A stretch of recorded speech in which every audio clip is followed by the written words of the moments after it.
Did you call police? Did you call police? Yeah. Oh! Oh, I've been stabbed!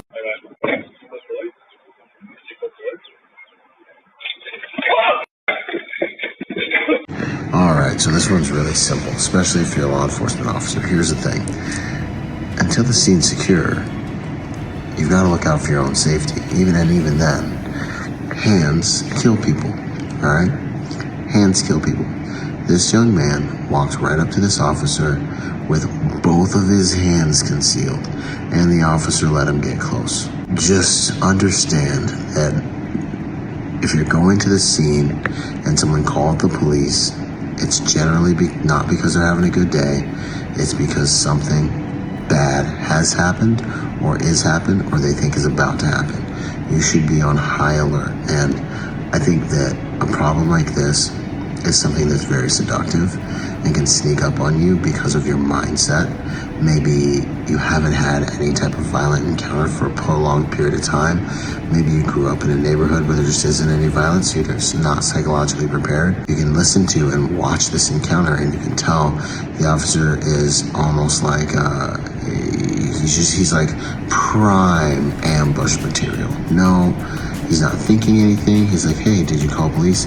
If you really slow it down and if you're actually paying attention, if your situational awareness is up above a 5, you see the look in this kid's eyes as he walks out.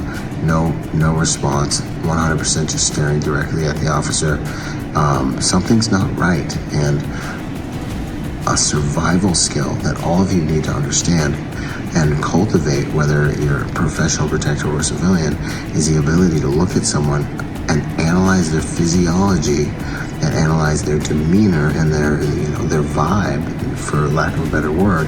There's a lot you can read and understand if that person is safe or not quite right? So not quite right leads to many other things that can help save your life. If you want to learn more about behavioral profiling, understanding what his behavior is really telling you, go to Protect Our Nation and download our Civilian Protector Project. We have instruction in there from Yusuf Purdue. He teaches government agencies, etc., etc. I'll see you in the classroom. Boom! It's finally here. Go to protectornation.com to join the Protector Nation community.